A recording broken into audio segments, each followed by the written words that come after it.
салом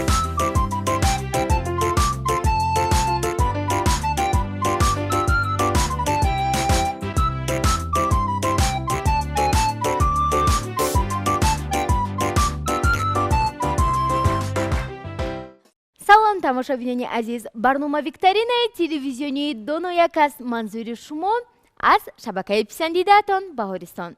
дар барномаи мо 4 нафар дустурӯякони кунҷкоб ва донояк миёни худ сабқати дониш хоҳанд кард. барнома дар 3 давр баргузор мегардад ва дар ҳар як давр ба иштирокчиён ҳамагӣ 4 савол пешниҳод хоҳад гардид.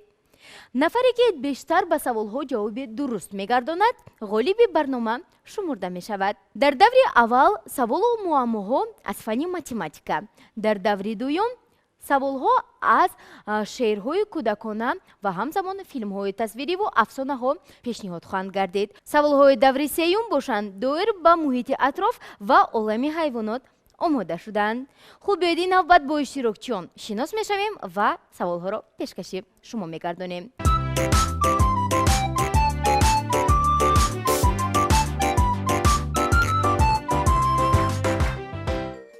сано собирова 6 сола гӯш кардани афсонаро дӯст медорад, мехоҳад дар оянда духтур шавад. сабрина миралиева 6 сола тамошои филмҳои тасвириро дӯст медорад, мехоҳад дар оянда омӯзгор шавад. алиҷон қаюмов 6 сола шуғли дӯстдоштааш футболбозӣ мебошад, ӯ низ мехоҳад дар оянда духтур шавад. омина раҳматшоева 6 сола бо забони русӣ шеър аз ёд карданро дӯст медорад, мехоҳад дар оянда омӯзгори ин фан шавад.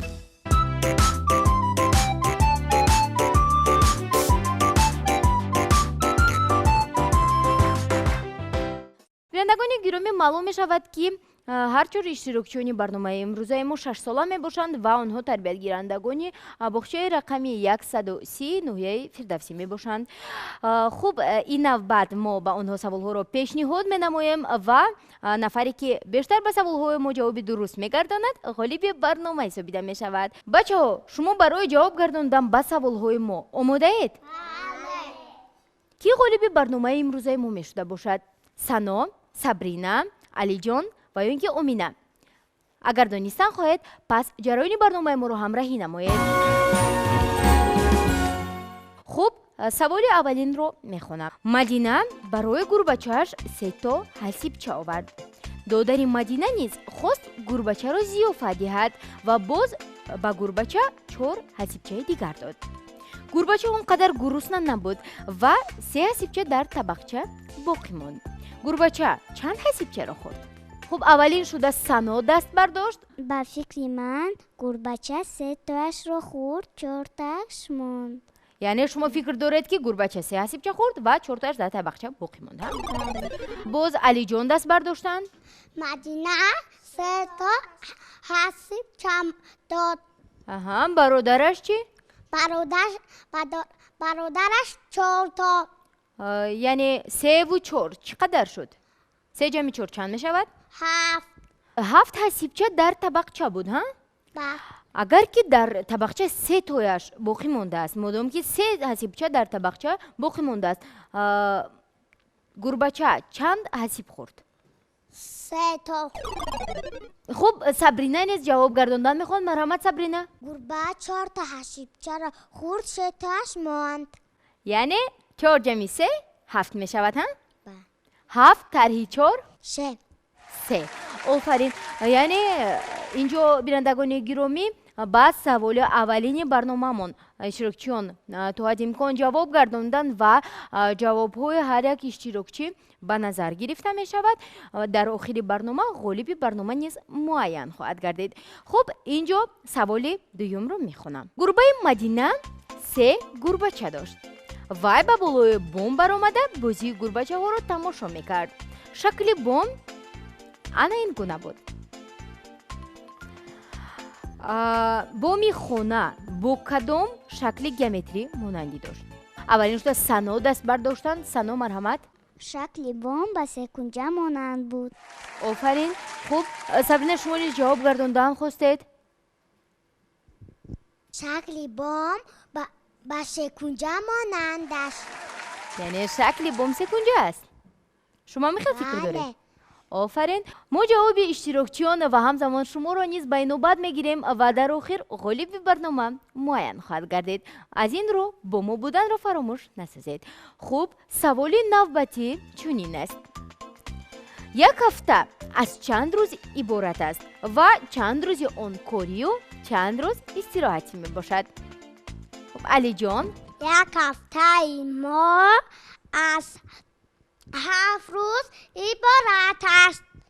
روزهای هفته را نمبر کنید. دوشنبه، سه شنبه، چهارشنبه، پنجشنبه، جمعه، شنبه و یک شنبه.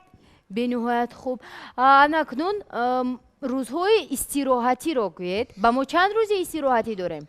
2 روز استراحتی میکنیم، 5 روز به باغچه میآییم. روزهای استراحت کدام هایند؟ شنبه و یک شنبه. به نهایت خوب. واقعا هم یک هفته ما از 7 روز عبارت است و 5 روز آن روزهای کاری، یعنی دوشنبه، سه شنبه، چهارشنبه، پنجشنبه و جمعه روزهای کاری می باشند. روزهای شنبه و یک شنبه روزی استراحت اعلان گردیدند. سوال نوبتی رو میخونم. با دقت باشید زیرا این نه تنها سوال بلکه معما می باشد. خوب، در راه 8 برادر می رفتند. هر یک برادر با خود یک خواهرش را گرفته بود. با فکر شما در راه چند نفر می رفتند؟ کنی سابرینا؟ در راه 9 نفر بودند. 9 نفر. برای چی هر یک برادر که 8 تاگی خواهر داشته باشد، یعنی 8 برادر بود و 8 برادر یک خواهریش رو آورده باشد، 16 نفر می شود کو؟ آخه همه آنها برادرند و یک خواهر دارد. خیلی خوب، جواب شما واقعا هم درست است. شما میپرسید که چرا 16 نفر نه و 9 نفر می رفتند؟ پس با دقت گوش کنید. 8 برادر، یعنی در اولی همین معما علاقه تصدیق شده است که 8 برادر که شد، همه آنها یک خواهر دارند و در نتیجه 9 نفر در راه می رفتند. با این سوال سابرینا جواب درست گرداند. اینجا سوال های دور اول به انجام می رسد. خاطرتون می شویم که سوال های دور اول 4 تا بودند و هر 4 سوال ها از فن ماتماتیکا بودند. در دور اول همه اشتراکچیان فعال بودند و هر یکی توانست با یک سوالی جوابی درست گرداند. کنی می‌بینیم در دور دوم کی پیش صف می‌گردد. خوب، می‌گذاریم با بخش دوم. بچه‌ها، شما از یاد کردن شعر و یا خواندن افسانه یا که تماشا کردن فیلم‌های تصویری را دوست می‌دارید؟ این سوال رو دادن من بیهوده نبود، زیرا چطوری که در اول برنامه قید کردیم سوال‌های دور دوم از شعرهای کودکانه، افسانه‌ها و همزمان فیلم‌های تصویری پیشنهاد می‌گردند. خوب، سوال نخستین در دور دوم چنین است: افسانه بوزک جنگیلپا را می‌دونید؟ واقعا هم این افسانه خیلی معمول است و مادام که شما این افسانه را دانید، کنی کی اولین شده به من نام‌های بوزیچه ها را میگوید؟ خب، سنا مرحمت. Алюлак, булулак, штак саританулак, мехчапарак, токчапарак, болошинак, поёншинак. آفرین، واقعا هم جواب شما درست است. تشکر زیاد. خلهای شما را ما جمع میکنیم و در آخر برنامه ما معین مینماییم که کی غالب برآمد. خب، سوال نوبتی را میخونم. قهرمان این فیلم تصویری دختری یتیم بود. وقتی که او به قصر شاه به مهمانی می رود، در آنجا یک پای افزالش را گم می نماید و در نتیجه شاه مست توسط آن همین پای افزال دخترک را پیدا می کند و او از یک دخترک عادی به ملکه تبدیل می یابد. با فکر شما این کدام فیلم تصویری است؟ این فیلم تصویری زالوشکا است. زالوشکا چرا بیلاسنیشکا نه؟ چرا راپونцель نه؟ ماست زالوشکا. من این فیلم تصویری را دوست می‌دارم. تماشا هم کرده اید؟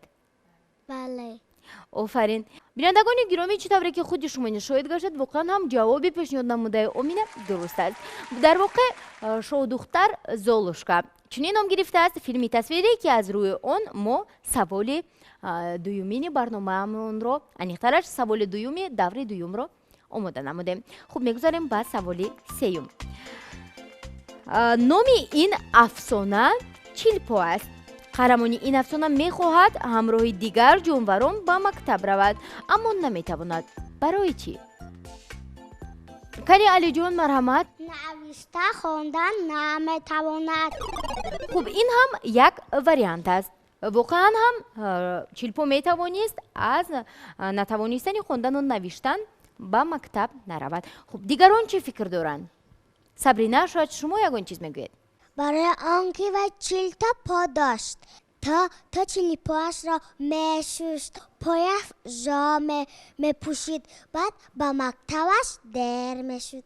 یعنی چیلپو تو چیلپویش رو میشست تو پای افزول میپوشید تو بر راه میبرامد که به مکتب در میشد. علی جان در سوال ما جواب گرداند. او گفت که چیلپو از سببی که خونده و نوشته نمیتوانست به مکتب نمیرفت. اگر ما خودمون خونده و نوشته توانیم میتوانیم راست به دانشگاه داخل شویم، زیرا محض انسان برای آموختن خواندن و نوشتن به مکتب میرود. جواب سابرینا باشد از سببی زیاد بودن پایهایش و دیر کردن به مکتب او نمیرفت. و ما جواب سابرینا رو همچون جواب درست قبول کردیم، زیرا واقعا هم چیلپو تو چیلپویش رو میشست تو هر یک آنها رو خشک میکرد تو به هر یک آنها پای افزول میپوشید تو از خانه به مکتب میرفت که درس ها الکی تمام میشدن. از این رو او به مکتب نمیرفت. تشکری زیاد سابرینا، واقعا هم جواب شما درست است. سوالی چهارم چنین است. افسانه کلچچه رو هر یکی شما میدونید. در افسانه کلچچه در جنگل با یک قطار حیوان ها و میخورد. میگفتید که این کدام حیوان ها بودند؟ خب اولین شده سنا دست برداشت مرحمت. کلچچه در جنگل خرگوش رو میدید، گرگ رو میدید، خرس رو میدید، روباه رو میدید. یعنی خرگوش، گرگ، خرس و روباه. بله. کلچچه مار رو ندید؟ دینازور رو چی؟ سنا کدام حیوان کلچچه رو خورد؟ شاید هیچ کس نخورده باشد. کلچچه رو روباه خورد. برای چی؟ خرس نه، گرگ نه، خرگوش نه، ماس روباه. روباه کلچچه رو فریب داد و اون گفت دبینی من چی؟ بعد کلچچه شرش رو خوند و روباه اون رو خورد. تشکر زیاد. خرگوش اولین شده با چوست و چالاکیش نتوانست کلچچه را خورد. خرس باشد با بدهیبتیش هم نتوانست کلچچه را خورد. گرگ نیز هیچ نتوانست کلچچه را استعمال نماید. در آخر روباه هیله‌گر بهانه کرد و گفت که من پیر شدم، گوشهایم نمیفهمند، بیا به بالای بینیم برآمده سرودت را خوان. در نتیجه کلچچه به دام فریب روباه هیله‌گر افتاد. خب یعنی از اینجا معلوم می شود که سنا با این سوال ما با پورگی جوابی درست کردند. خب بینندگان گرامی اینجا دوره دومی برنامه ما نیست به انجام می رسد. خاطررسان می شویم که سوالهای دوره دوم از شعرهای کودکانه، افسانه ها و همزمان فیلم های تصویری گرفته شده بودند. در دوره دوم دخترها پیش صف بودند. سنا با 2 سوال، سابرینا با 1 سوال و امینه نیز با 1 سوال توانستند جوابی درست گردانند. خب این نوبت 4 سوال از دوره سیوم انیخترش دایر به محیط اطراف و عالم حیوانات به شما پیشنهاد می‌گردند. شاید هر یک نفر شما توانید غالب برنامه گردید. سوال نخستین دوره سیوم چنین است. روباه با عقاب دوستی کردن میتواند؟ اگر هم باشد برای چی؟ و اگر نه باشد چرا؟ سابرینا؟ نه نمیتواند. برای چی؟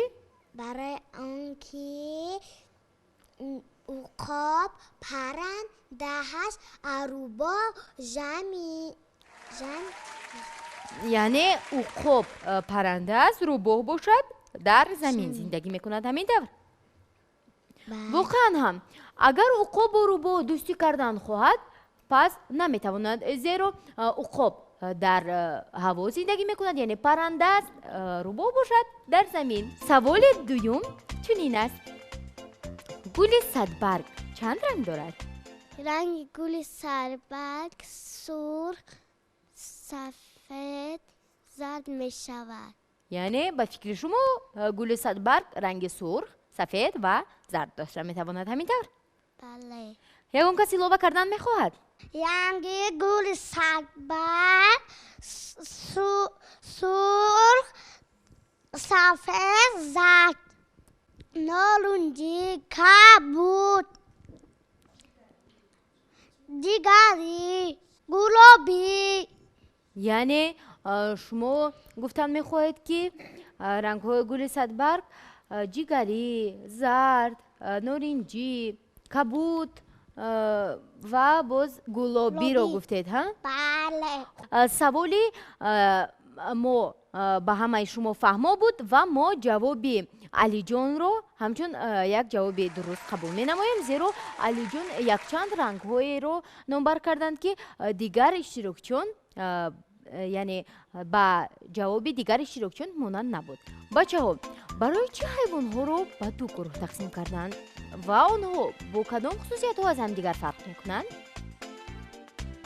کنی سنا مرحمت. حیوان ها دو نمود می شوند. کدام نمود؟ حیوان های خانگی، حیوان های وحشی. یعنی دو نمود بودن آنها رو ما علاقه میدونیم، یعنی وحشی و خانگی. برای چی آنها از همدیگر، برای چی آنها رو به دو گروه جدا کردن؟ و میتوانید تنها به قسمی آخرانی همین سوالمان جواب گردونید. چرا آنها از همدیگر با چی فرق میکنند؟ حیوان های وحشی از حیوان های خانگی چی فرق دارند؟ حیوان های خانگی با آدم ها آرام شدن، حیوان های وحشی نه. فرق میانی هر دوی آنها در آن است که حیوان های خانگی با آدمان ضرر نمیرسانند و برعکس فایده میارند. حیوان های وحشی باشند خطرناک هستند. اینجا سوالی نوبتی نیز به انجام میرسد. تشکر سنا برای جوابی درست. سوال چهارمی دوری سیومی برنامه و سوال آخرین برنامه هم گویم خطا نمیکنیم.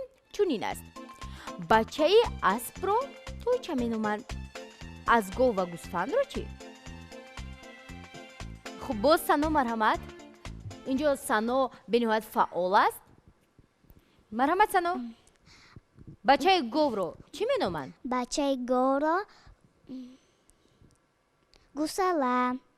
بچه گاو رو گوساله مینامند. بچه گوسفند رو چی؟ برچه. برچه. آفرین. در حقیقت هم بچه گاو رو گوساله و بچه گوسفند رو باشد برچه مینامند. سوال به هر یکی ما شما فهما بود و جواب درست را نیز پیدا کردیم و با این سوال نیز جواب درست رو سنا اولی شده گرداندند. خوب اینجا سوال های دوری سیوم نیز به انجام رسید. سنا در دوری سیوم نیز پیش صفی رو از دست دادن نخواست. او توانست به دو سوال جوابی درست گرداند. سابرینا، علی جان و امینه باشند. به یک سوالی جواب داده توانستند.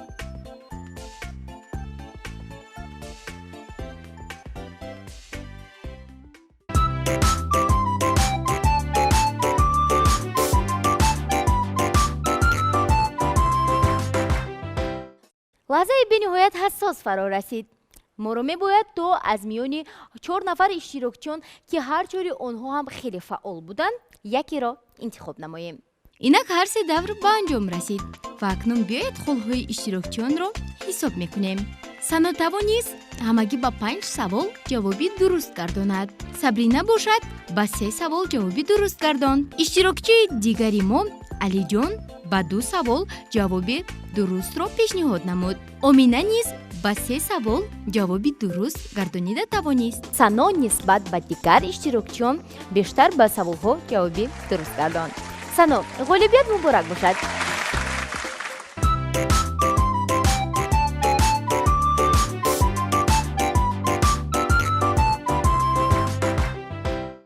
сабрина, алиҷон ва омина.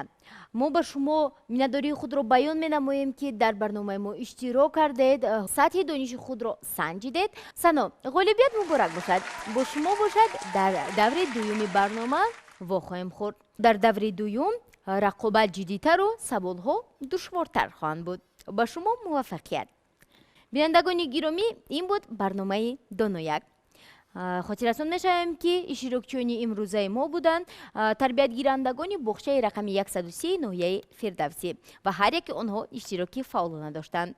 Сано бошад ғолиби барнома шумурда шуд. дар барномаҳои минбаъда низ шуморо бо сатҳи дониши иштирокчиёни барномаамон ки тарбиятгирандагони боғчаҳои кӯдакона, аниқтараш кӯдакистонҳои ҷумҳурӣ мебошанд, шинос хоҳем кард. саволҳо низ шавқовар хоҳанд буд. аз ин рӯ шумо низ малакаи маҳорати худро такмил дода ба барномаи мо оед ва иштирокчии фаъоли он бошед. хайр, то боздид.